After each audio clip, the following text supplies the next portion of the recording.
Welcome back to another episode of A Rehab Diary, the series. We are episode 17, and today's guest is Jason Fitzgerald, founder of Strength Running, one of the biggest running education and coaching platforms. Jason launched in 2010, and since then, he has grown into one of the biggest running platforms and podcasts in the running space globally. He has thousands of monthly readers, podcast subscribers, and is featured in many different articles around the world, including Runner's World, The Washington Post, Health Magazine, USA Today, and the New York Times.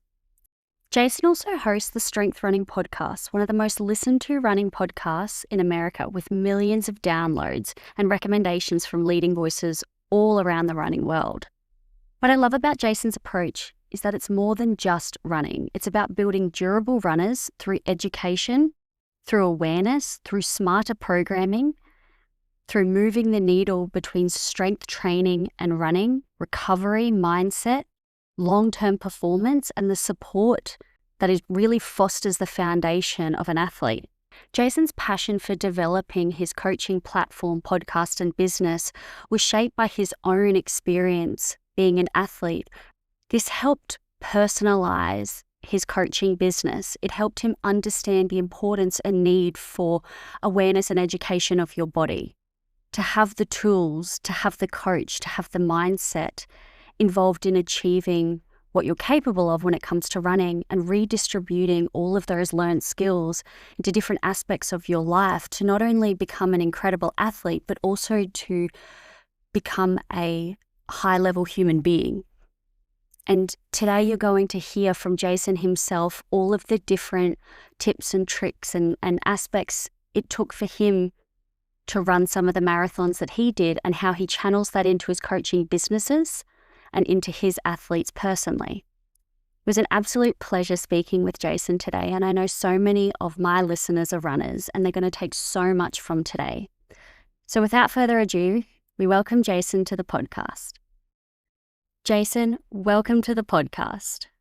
Thank you, Alice. I'm excited to be here. Jason is all the way over in America, so we are very lucky to have him today, being able to give some of us Aussie guys some incredible insight when it comes to Jason's business, running, strength and running, injury prevention, and the platform and podcast that he's built throughout his running journey. So I'm super excited to get into it today with you, Jason. And we start every podcast with the same question, and that is, what is mental resilience to you? Well, as a running coach, I have to talk about this from a more running specific perspective. I think mental resilience, when we're talking about runners, is the ability to overcome the 1,001 little adversities that you're going to experience as a runner, and still being okay with that.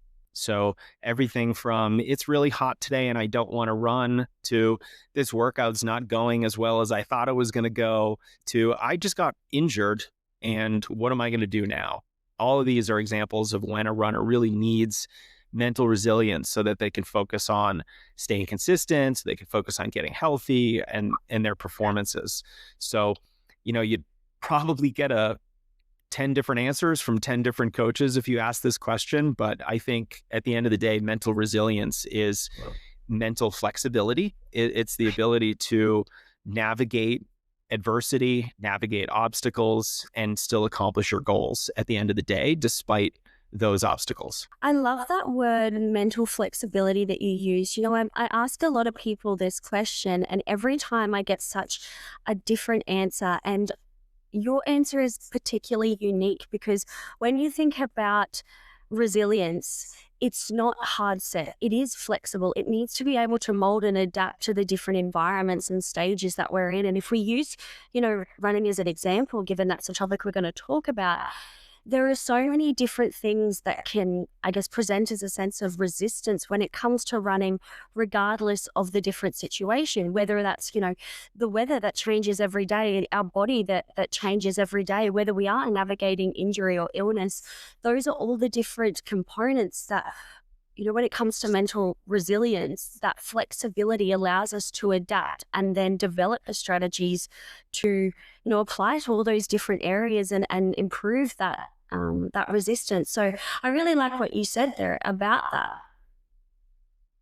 Yeah, I think you have to be flexible because, you never know what the future is going to have in store for you. You never know what injury might be on the horizon, what opportunity might present itself to you. Yeah. And also just all the little things that get in a runner's way, from stress at work to not feeling great, to being tired. There's a plan B, C, and D to all these different types of adversity. And if runners can proactively solve those problems with their plan B, or maybe even their plan C, then that to me is a very mentally resilient athlete. And so, when it comes to your running journey and your background, how do you feel that developing your own mental flexibility through running and, different marathons and, stages through your journey and coaching, how do you feel that running has helped develop those, sides of you? Well, the funny thing is, I don't think my longer distance racing career built a lot more mental resilience than the early parts of my career, where I was more of a track and cross country athlete. And so I don't want runners to think that the only way to build mental resilience or mental toughness is by signing up for a marathon. I learned probably more mental toughness racing the 1,500 meters in college than I did racing the marathon. And part of that is just because you can race so much more frequently when you're doing those middle distances. And so I would have a lot of years where, I might race 25, 30, 35 times in a year. And the average adult might race 5 or 6 times in a year. And so you're basically, increasing the learning curve for yourself. And you have to build mental resilience when you're racing all kinds of different distances, from 400 meters to the mile, to the 1,500, to the 3K, 5K, 8K cross country, the 10K, and every little event in between.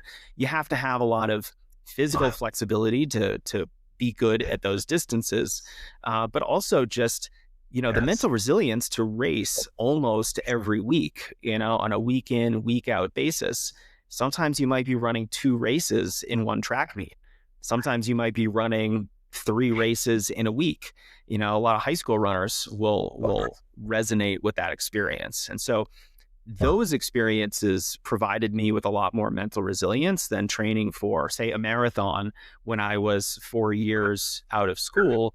And I had already built up a lot of those skills. And so, my marathon career, I feel like, benefited from my track career. And there's no way I would have become the marathoner that I became if I didn't first build all those mental skills on the track and on the cross country course. Yeah, I guess it's those skills that you're able to leverage from to be able to then move into a different space and apply it in a very different way. So that's really interesting. And what is it about running that you found that you've really loved and then been able to build your coaching business and platform and podcast as well from? Great question, because I certainly did not love running when I started. I literally went out for the cross country team because I thought it was like track, which meant I could high jump.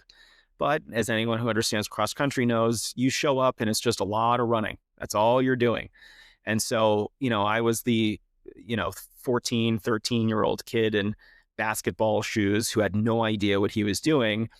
And, I had avoided all of the running events during track and field week when I was in middle school because I just didn't like running at all. And I think what hooked me on the sport was, number one, I had a really supportive community. I had a great coach. I loved the guys on the team. And so it was just all of a sudden, it was a place that I wanted to be every day after school. And so if there's a parent or a younger kid listening to this, that's the place to start. Like, get involved and engaged with your high school team. And then from there, I really found out that running was one of those sports where the more you put into it, the more you get out of it. And I was previously a basketball player, but, I was never that tall. And, you sometimes feel that, well, I'm not getting the ball passed to me, or the coach didn't put me in and things would have been different. There's a lot of subjective feelings with some of those types of team sports about your performance and how that goes. There's none of that with running. And I really liked that. I really liked how you ran a race, you have your finish time, for that performance, and that's sort of it. And you can judge your performance by the finish time. Of course, there's a lot of other things that go into it. And as you become more experienced and advanced, you start caring about some other, maybe more process-oriented aspects of your performance. But the objective, very simple nature of endurance running really appealed to me. And I was one of those kids that just started tracking, how fast I ran a mile, how fast I could run a 5K. And over time, I really enjoyed seeing the performances and all these different distances gradually get a little bit better and a little bit better over time. Yeah, and coming from a team sport, you mentioned that you used to play basketball. How did you find going from an environment where there was, I guess, that support that feeds into your mentality and your, I don't really like this word very much, but I'm going to use it, motivation, compared to then being, very solo, very independent, very much guided by your own decisions and choices and effort? I think it does depend a little bit on your personality. I think I have the personality where I really liked that. I really engaged more with a sport that I think rewarded you for your effort, and it didn't reward you based on the actions of your teammates. Now, of course, we could talk about your track team winning a meet, and of course, that depends on your teammates' performances. And even a sport like track or cross country, it's very much a team sport. But your individual performance is really only up to you. It's based on your preparation. It's based on your mental resilience. There's that phrase again, during the race, and how you respond to the adversity you experience on the course. But for me, that was really motivating. It put a lot of responsibility back on myself to be consistent with my training, to show up to practice every day, to put forth a lot of effort during workouts and races so that I could truly express my fitness level and my potential in those opportunities. So for me, I really thrived off of kind of not relying so much on my teammates and instead relying a little bit more on myself.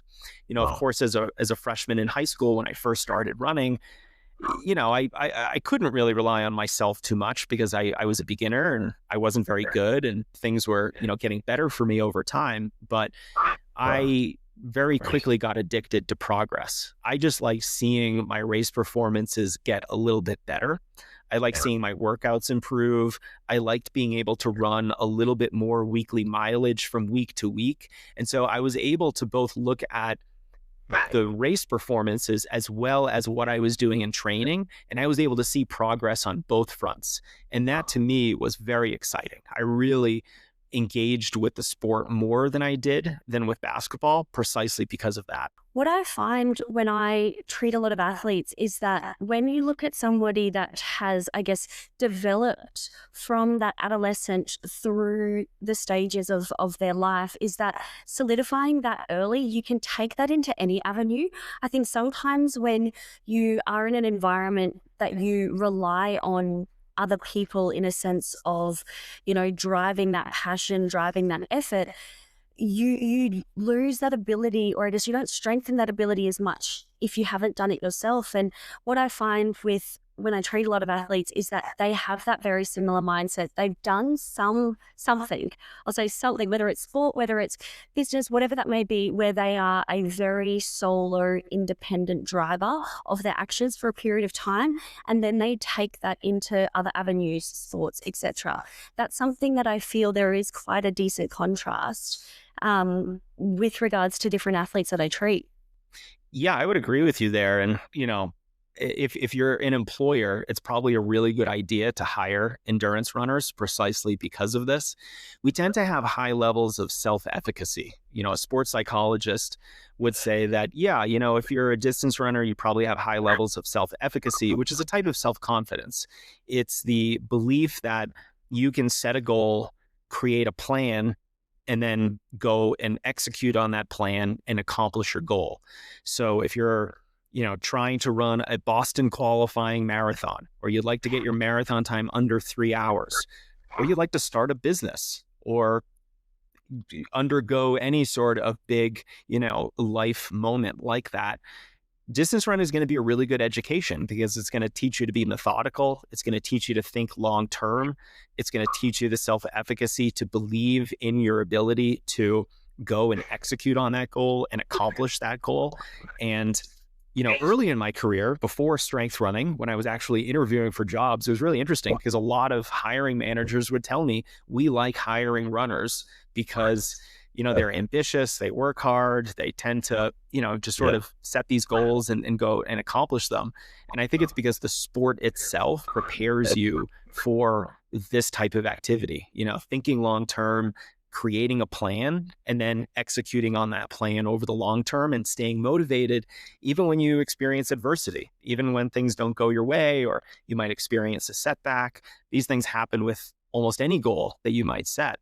And so if you've had experience failing over and over again and not having fun trying to accomplish your goal, which every marathoner has experienced, getting up at 5 a.m. when it's really cold outside and having to execute your training. And then the workout doesn't even go well. But you know what? You're awake at 5 a.m. the next day to do it all again.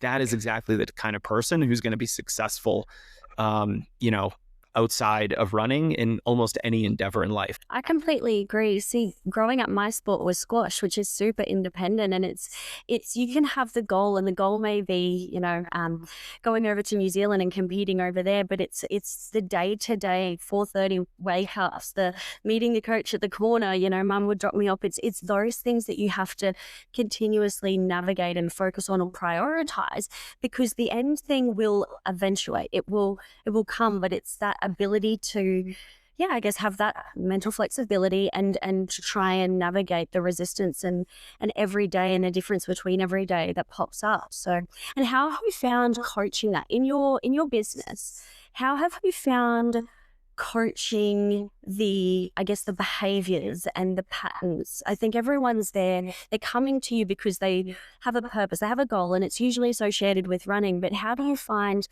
the extra, navigating the behaviors and the habit? Yeah, that was almost the hardest part of coaching right there, is basically engaging with a wide variety of types of runners and helping them all stay consistent and execute on their training when they may not have the habits built already to train consistently, to give a lot of effort in workouts and all those kind of things that are needed to be successful as a distance runner. So, I keep a very open communication line with my athletes.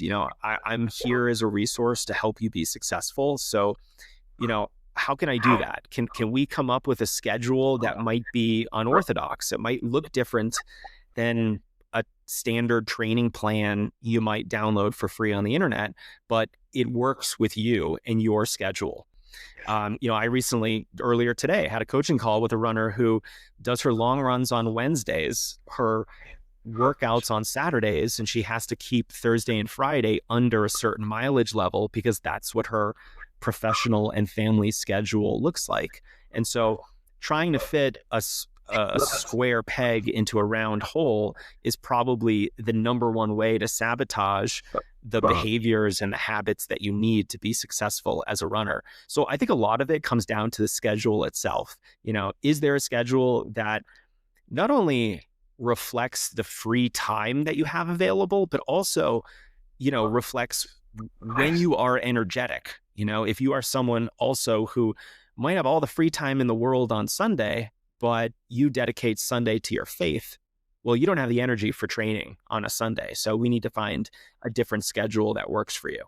And so a lot of it is just individually working with athletes on, whatever schedule that limitations they may have, but also, preconceived notions, limiting beliefs, things like that, where they might be holding themselves back, and in this arena, it might be something like, I don't want to run more than 2 days a week because I'm fearful of getting hurt. Well, if we're going to limit how much we run because of a fear of injury, we might as well not run at all. That is the most effective way to never get a running injury, is just to, sit on the couch every day and not run at all. but that's probably not going to fly for most runners who have goals, who actually want to achieve and do, interesting races and things like that. So, we've got to balance the need for hard training with the desire to stay healthy. And so for a lot of runners, it's kind of finding that balance, looking at what has worked for them in the past, when they've gotten injured and why they might have gotten injured, and sort of addressing that in our current training so that we're not repeating some of the same mistakes that happened in the past. And when it comes to the, I guess, longevity around those behaviors, you mentioned scheduling as a really, important tool to understand and use in a sense of, I guess, to someone's advantage. But is there anything else as well that you encourage your athletes or, members of your coaching business to focus on for that longevity of their running career? I would say just really understand why you're doing this. Like I've talked to some runners who are interested in running an ultra marathon, but then we find out it's really only because they want to say that I have run an ultra marathon. And so their reason for doing all of this hard work is just not really present. They don't have a good reason to do an ultra besides bragging rights. And that sort of external motivator is not the best. I want to see runners who are intrinsically motivated. So if you're intrinsically motivated and you just love to run, you want to get better, the sky's the limit. You can keep running for the next 60 years and you're not going to have a problem. Now, on the physical side of things, we've got to make sure your training is structured in a way to promote longevity. So, as long as we get the kind of the psychological side of things right, that's almost the easy part. Most runners love the sport. They want to keep going. Not a lot of people run who don't love it because it's kind of a difficult thing to do. And, playing pickleball is probably way more fun than going for a 20-kilometer run. But nevertheless, we got to go for those training runs. So if you are in love with the sport, you like doing it, it's a fun project for you, the next step is to figure out the training side of things, to figure out the physical side so that you're not getting overtrained, you're not getting injured, you're not getting psychologically burned out from too much hard work. And, I think incorporating a kind of a cyclical nature to your training so that you're working in seasons. If you think of, most athletes, they have multiple seasons throughout the year, and runners can do the same thing where they might be focusing on a 5K one season, then they're focusing on a marathon, and then they might have a base training season where they're just focused on building volume and just having a lower intensity, higher volume phase of training. And you're resting in between these seasons, you're focusing on different things. And so in this scenario, you are taking care of your mind, you're taking care of your body, and you're giving yourself varied training over time, which is going to keep things fresh and keep you much more in a sustainable place with your running over the long term.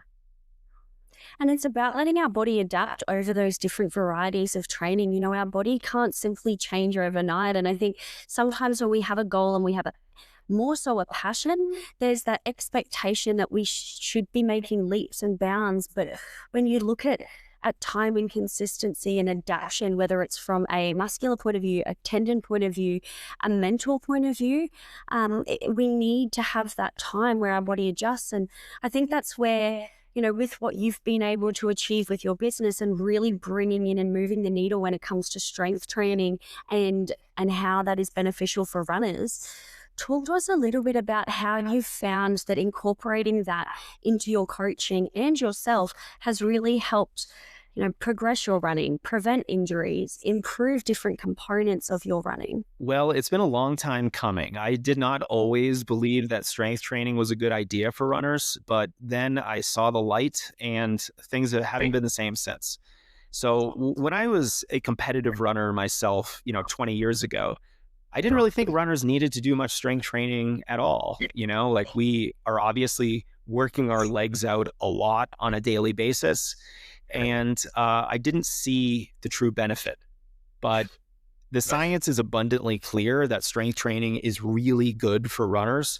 Everything from, it improves your body composition. It can help you lose weight and race at your kind of body's more preferred ideal weight, which is obviously going to help you race faster. But it also improves your ability to kick at the end of a race. So you're going to be able to recruit those muscle fibers and really be able to kick harder and finish strong at the end of a race. It improves your running economy, especially with heavier weightlifting in a gym. It helps with injury resilience, toughening up your connective tissues and your ligaments and joints in all of the different joints that you have, as well as, I think giving runners a lot more confidence. There's something to be said about just feeling stronger and carrying that confidence into your training on a day-to-day basis. So, it was certainly a heavy lift trying to get runners to do more strength training 10 years ago, where, back then it was, I tried to do this by building a lot of easy routines. If there's a 10 or 15 minute body weight strength routine that's already been developed, that you can just memorize, 6, 7, 8 exercises, and then you have this in your back pocket to just plug right into your training almost any time, then, it's one of the easier ways to start implementing strength training in your program. So, everything from the standard core routine, the ITB rehab routine, I've got the gauntlet plank workout, all examples of different strength and core routines I've developed. They're all on the strengthrunning.com website. And these are just very simple ways that runners can start sandwiching their run in between a dynamic warm-up before they get going, and then that post-run core or strength routine. A lot of these exercises are taken from the world of physical therapy. Any injured runner who's gone to see a physio, they've probably done a series of exercises to help target whatever might be bothering them, and that helps them on the road to recovery. Now, we can also do many of these exercises when we're healthy. Instead of as rehab, we're doing them as prehab. So we're trying to prevent the injury from occurring in the first place. Now, of course, injury prevention is a little bit of a loaded term. We can't really prevent all injuries. Some injuries are going to be just part of the process of being an athlete, and that's totally normal. But I do think we can dramatically reduce our risk by incorporating some of this kind of strength work. And then once you have built that routine, you've built the habit of, getting through some strength training at home, then we can start layering in some heavier strength training in the gym, where we're actually going to lift heavy weights. We're going to try to, increase our strength and power, focus on, actually lifting some relatively heavy weight compared with any kind of band work or body weight work we might have done previously. And, this is what I would maybe call the ideal strength training schedule for most runners, which is a couple days in the gym, lifting relatively heavier weights. And then the other days that you're running, you're doing those shorter, easier body weight strength and core routines that have a little bit more of that preventive effect on your injury risk. So that's kind of how I think about strength training for runners. I took a long time kind of building out this philosophy because I was, very much like your typical runner. I would rather go run, 15 kilometers than spend 30 minutes in the gym, because I just like running. And I think it's really interesting when people are like, wait a minute, the strength running guy doesn't actually like strength training that much. And it's true. I'm really the running guy, but I understand that strength training is just so important and that it helps you do more of what you love, which is running. So it's got to be a big part of our training. I think what you said about, you said injury resilience, and I really like that term because I'm the exact same when it comes to injury prevention, is that we use the word injury prevention, in a sense of that there's no such thing as being able to completely prevent injuries. It's about provide or minimizing that risk as much as possible. And when we look at strength training, I think it just raises the foundation of what our body is capable of. You hit those points of resistance eventually at some point in your running, but it might be a little bit further down the track. Your recovery might be, instead of a prolonged period of time, it's reduced by, a quarter or a half of what it would have been before. It's that ability to allow our body to perform at a new level that it wasn't before. And I think the interesting thing with our body is that so many people don't understand it, which is wild to me because they understand their car more than they understand their body. And I say to people, your body's not just a mechanical machine. It's like a community. There's so many different moving parts and you've got to treat them all differently. But the important thing is you've got to give them each attention to allow for that community to thrive, to work efficiently. And I think that's where we look at that increased risk of injury and, performance as well. And all the different aspects that come with running, speed, power, is we can't leverage off a foundation that isn't strong and stable. So, when it comes to adding in that component to your coaching, it's such an important avenue for so many different reasons. Even just understanding how your body moves and what different muscle groups there are, knowing that there are prime movers, that there are stabilizers, and they don't work separate. They work together, but they need to equally be as involved as each other. Yeah, I liken strength training to building more armor around yourself that can help you withstand a little bit more impact, a few more training errors. Like we all make mistakes with our training. We go for a group run and it's a little too fast for us, but we hang on anyway. Or we're doing a club workout with our team and we're only planning on 6x400, but we were convinced to do 8x400. Maybe we did it a little faster than we were supposed to. These things happen all the time. And when you are strength training more regularly, like you said, it just gives you a little bit more capacity, gives you more flexibility to make a mistake with your training, to do a little bit more, to go a little bit faster. And then from a performance perspective, if you're stronger, what is speed? Speed is striking the ground with a tremendous amount of force and doing it very quickly. So you can do it over and over and over again. It's really an expression of power. And power is really just strength expressed quickly. So you need both to be fast. You need to produce a very strong muscular contraction very quickly with every stride. And so strength training really helps on the strength of that muscular contraction side of things so that you can recruit more of those muscle fibers, have a stronger contraction, and then, you're just covering more ground with every step because every step is a bit more forceful. Yeah, exactly. And it's something I say a lot is that your body's actually meant to be, it's not meant to be perfect all the time. You're meant to push the limits at times. If you are increasing your distance, going for a new PB in the gym, there needs to be this, range in which your body has to overcompensate. So by strengthening these different foundations, it allows for that overcompensation area to, get a little bit bigger, whether it's pushing that little bit harder, increasing that speed a little bit more at the end of a race because of the situation or the circumstance. And I think that's the component of strength training with running, being that it is quite a reciprocal movement, is that we're shocking it in a different way to enhance what we're trying to do. So when it comes to trying to increase speed, what are some of your tips or some advice that you have around strength training and increasing speed with our running? That's a really good question. So if you're trying to get faster by focusing on your weightlifting workouts, you're probably not focusing on the right thing. Like there's definitely a way to lift, to prioritize speed, but it's not the biggest lever that you can pull, which is obviously on the running side of things.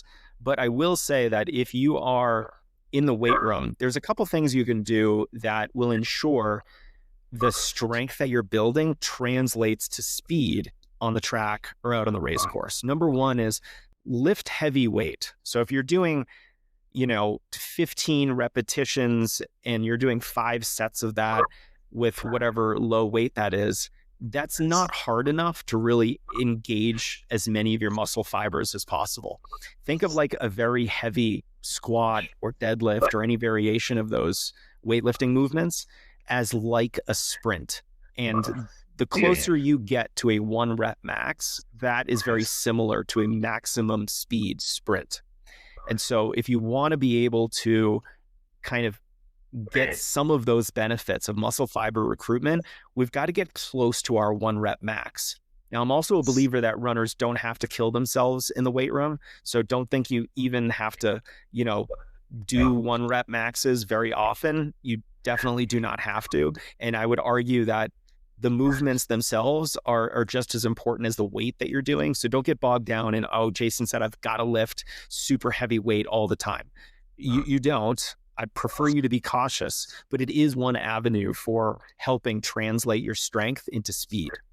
Now, the other thing to do is once you've built a lot of strength, you can start doing some more explosive or powerful type of lifts, some Olympic movements, something like a clean or a jerk, where the goal is not just lifting a certain weight, but it's doing it quickly. It's moving that barbell very powerfully, very quickly. And this is tapping into the neuromuscular side of things, where we want to be improving the communication pathways between our brain and our muscles. So it's like, yes, we want to lift a lot of weight, but we also want to be able to do it very fast, to just throw that bar up really high or throw it over our head, and to be really good with that kind of an explosive movement. Because what is running fast? It's an explosive movement. And then finally, I'd say, and this is a little bit off to the side of strength training, but it's at the very end of your season, or, let's say you're kind of lifting for 12 weeks leading into a goal race. Maybe in the final 6 weeks of this hypothetical 12-week scenario, we're adding in some plyometrics. And plyometrics really allow you to express strength and power in a very running specific way.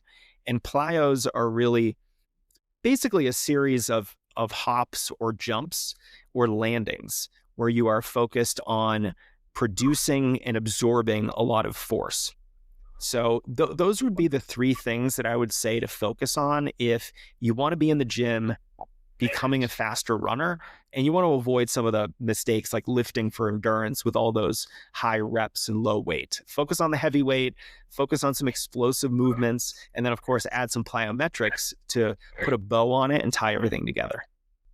Yeah, amazing. It's, developing that foundation that you then that allows you to produce that power, that speed, to absorb learn to absorb the force, for that neuromuscular connection to stabilize whilst we absorb that in a way that's efficient to then reproduce it to our optimal maximum capacity. So it just really ties in, I guess, the nature of what you said around, I think that what people I find take away is, to increase speed, you need to lift heavy, whereby what gets lost, I think, is the fact that to increase speed in running, you need to do these foundational things for a purpose that you then also translate and practice in this new environment.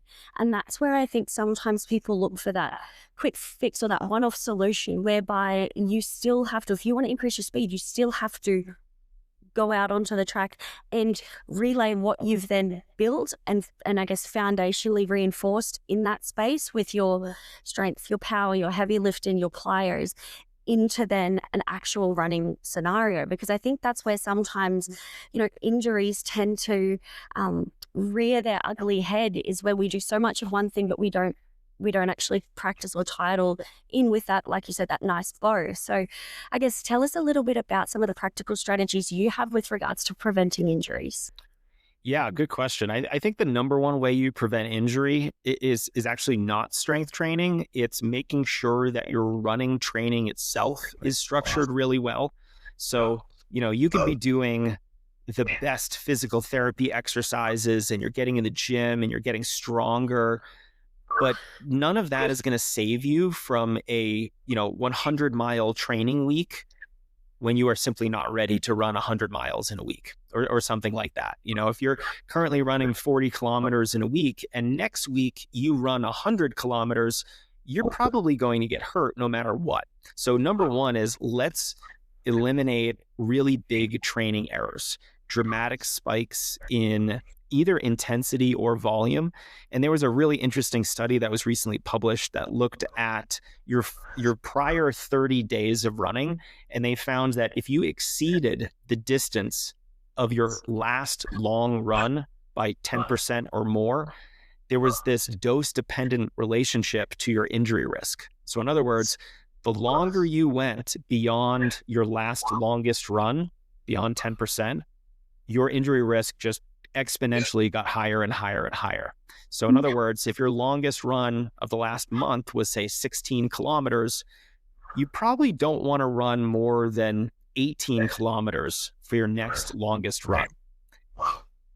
And if you do, the longer you go, the higher and higher risk of injury. So it just goes to say we shouldn't dramatically spike the distance of any one run too much over any other run that we've done over the last 30 days. So definitely keep doing your long runs, stay consistent with mileage levels. That's really going to help prevent a lot of these injury problems.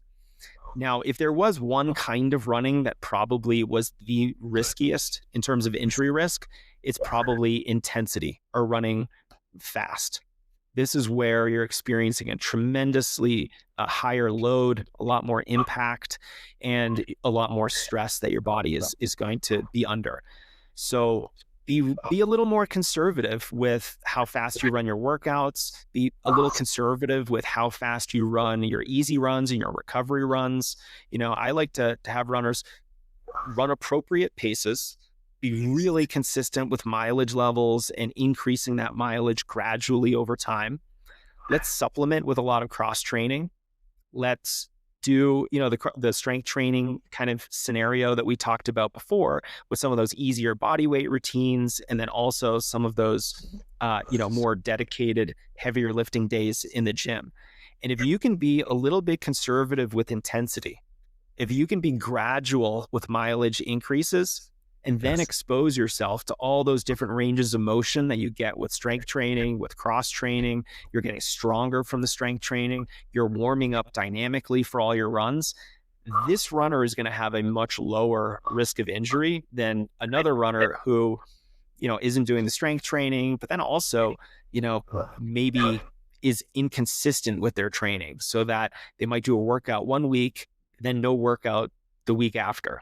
And then they might do a very different kind of workout the following week. And so you can see how the body is not able to really adapt to any of these stimuli because it's not really sure what's coming. And so we can banish the term muscular confusion from our vocabulary. That I think is not a helpful phrase for a lot of runners. We don't want to experience a lot of different things. We want to experience a lot of variety in a very predictable, repeatable pattern over time. And that, I think, is what's going to lead most runners to staying healthy when, the annual injury risk for runners is like 50 to 75% per year. I think we can get that down. Yeah, wow. I guess it really reinforces that, training load and, the recovery that comes with that and balancing it all out, and the importance of having a coach to help you with that. Yeah, I think a coach can certainly be a really great resource just because they're that neutral set of eyes looking at your training, and maybe they're going to hold you back a little bit. Maybe they're going to push you to train a little bit harder. But one of the things I've discovered as a coach is it's often different what runners expect a coach to do versus what they actually do. So I might have runners actually run easier workouts than they've been used to, but they might start strength training. They're going to run a little bit more mileage. They're also going to do more cross training. So they're going to be more aggressive in some ways and less aggressive in others. And that, I think, is one of the big benefits of a coach, is that they can probably be that more strategic voice telling you to actually go a little easier over here, but over here we need to be a little bit more aggressive. Yeah, of course. And when it comes to, balancing that training load from a performance side of things, not so much injury, but performance, how do you find, or do you have any tips around how someone should roughly structure that, who may be in that sort of intermediate stage of their running journey? Now, are you asking about how you structure, say, a season, or how you might structure an entire year of training if their goal is to become a better runner? Yeah, let's go more a season in prep for a big run. All right, so let's say this person is training for a half marathon. The general approach that I think is going to work, no matter if you are someone with 3 months of experience or you are Australia's best professional runner, is, let's say you're going to prepare over 12 to 16 weeks. You most likely want a periodized training approach where the goal of the training is going to change as you go from week to week to week. So week 1 is going to be more of a general endurance aerobic focus. You're building that base. Now, I think we also have to build multiple bases. Kind of like we were talking about before with speed work. Everything matters here, not just our endurance. Even if we're training for a half marathon, which is like 99% aerobic, you don't have to do a tremendous amount of speed work to be good at a half marathon. Now, with that said, everything matters, right? So yes, we want to do some more general aerobic work at the beginning to build that base, but we also want to build a base of speed. So that's where we want to do a lot of strides, hill strides, maybe even hill sprints, and just short but relatively easy workouts that are still fast. That's going to allow ourselves to build that running economy, that foot speed, that neuromuscular coordination. That's going to pave the way for some of the harder workouts to come later in the season. Now, of course, we're also building our aerobic base. We're getting our long run up. We're running more mileage. Maybe we're doing some cross training to supplement, but we also want to be building that base of strength as well. So we want to be in the weight room at least twice a week. General endurance, general strength, lifting maybe 3 sets of 8 to 10 reps. Nothing is too crazy at this point. We're building a foundation in 3 different ways. Now, as we get into the middle of the season, here's where those foundations start to look a little different. Now, we're doing less short, fast work, and we're doing more medium, fast work. It's probably a little bit slower, but we're going to start doing 400s and 800s and maybe 1,000-meter repeats instead of 200s and 300s. We also might be doing some more quality long runs. So a quality long run is where the distance might go down a little bit, but you might include some goal half marathon pace running within the long run. So instead of running 24 kilometers, you might run 20, but you might do 3 by 2K at your goal half marathon pace in the second half of that run. Now, of course, you're still doing good mileage. You're still kind of maintaining that aerobic system. And then as you get closer to the end of the season, as you get closer to that half marathon, that's when your workouts are getting faster and harder. This is when you're going to be doing some of the hardest workouts of the season. Maybe you're running some tune-up races. You're jumping in a 5K or a 10K, getting a little more race experience. You're trying to improve. And your long runs are probably going to start declining because you don't want to carry any fatigue into that half marathon. And then, of course, you taper, you rest by reducing the volume, but maintaining the intensity. And then you're probably primed for a great peak performance for that half marathon. So what I've just described is basically how most training seasons are structured. You could put 5K in place of the marathon or the half marathon. You could put a 100-mile ultra marathon, and you'd still generally approach it in a somewhat similar way. But that's the general way I would approach most seasons for the performance-oriented runner who wanted to get better. And then you would sort of repeat that for every season with a little bit of rest and recovery in between each. When it comes to the recovery side of things, do you have your go-tos that you really recommend to your clients or anything in particular? Or do you think, I think the recovery space is really booming, and you kind of go, what are some really worth it, given that, maybe these people are really quite busy, or what are some recovery tips that you find are probably over recommended, encouraged, not as worth it, versus ones that you really like to focus on? Yeah, so let me start with the things that might be not a surprise to anyone. They've probably heard them 1,000 times. Go get a massage gun or a foam roller. There's tons of supplements that you could take. There's compression boots. There's compression tights, things like that are going to restrict blood flow and almost increase blood flow as well. So those things I think are fine. I'm someone who enjoys all of those toys.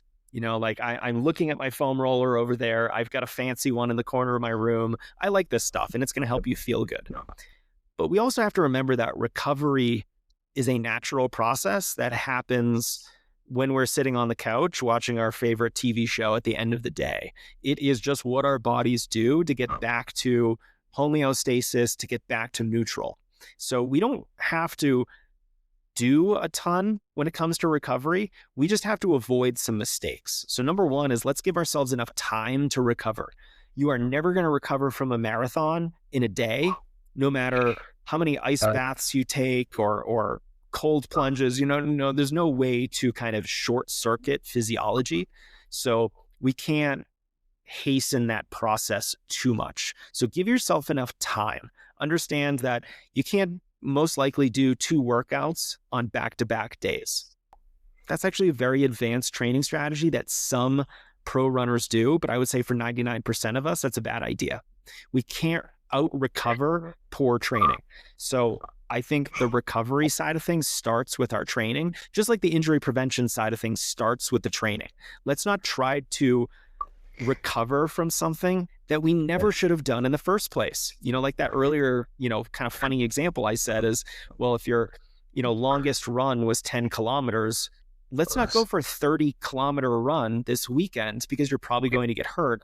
There's no amount of recovery that's going to make you feel good after that and be ready for a run the next day because you were just doing something you shouldn't have done in the first place. So let's respect your abilities and what you're currently capable of. So that's, I think, one of the most important things to do is just being real with where you're at right now and not biting off more than you can chew. And then, some of the other strategies that I think are probably under discussed, but really helpful is, eating enough calories to support the level of training that you're training at, and we could talk about how to optimize your diet and nutrition. That's probably a podcast with a registered dietitian. But from my perspective as a running coach, goal number 1 is simply to eat enough food to support your training. We can worry about macronutrients and whole foods and micronutrients after we have satisfied rule number 1, which is eat enough. Of course, stay hydrated. You want to get your protein requirements so that your muscles are repairing, carbohydrates to fuel that work and restock those glycogen supplies after you're done running. But from, my perspective as a coach, recovery is something that we shouldn't try to overcomplicate and that it should always start with our training. I agree. I think one thing I say a lot is that your body has everything it needs in it to heal itself. You just need to provide the environment for it to do that. And we can really overcomplicate it through so many different avenues. But if you at least start with that, you could learn what avenues then you're able to provide the time for, you're able to provide the consistency in applying. Like I think sometimes we really skip over the foundation because they are well known and we reach for these fancy new things without even solidifying the basics. Like you said, are you eating enough? So it's a really, recovery is a really interesting space because everybody's body is unique. But like I said, your body has everything it needs in it to heal, more than you could imagine, and so many different ways of compensating. And this system that will come through and shine through, and this system is a little bit reduced. It's amazing, this unit. So it's about providing the space for that. Yeah, and I very much think that recovery and building injury resilience are just so related to each other. Because preventing injuries is very similar to recovery. It's more about avoiding big training mistakes. So I think when it comes to recovery, you're going to get 80% of the value of your natural recovery ability if you just avoid some of those big mistakes. Don't get 5 hours of sleep after a major workout because you're never going to recover and then properly adapt to that workout with that little sleep. And, I'll tell you a story about the first time I ever raced a half marathon. I honestly raced a pretty good race and was happy with my performance, but I was a 25-year-old kid and went out that night with my friends.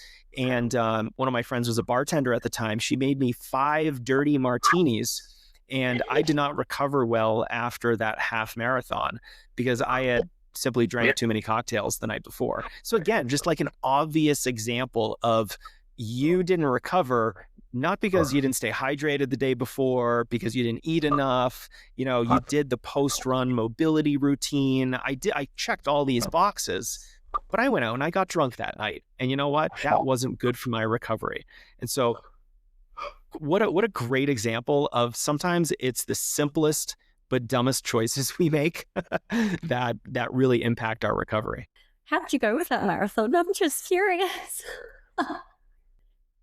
Sorry, say that one more time. How did you go with that marathon?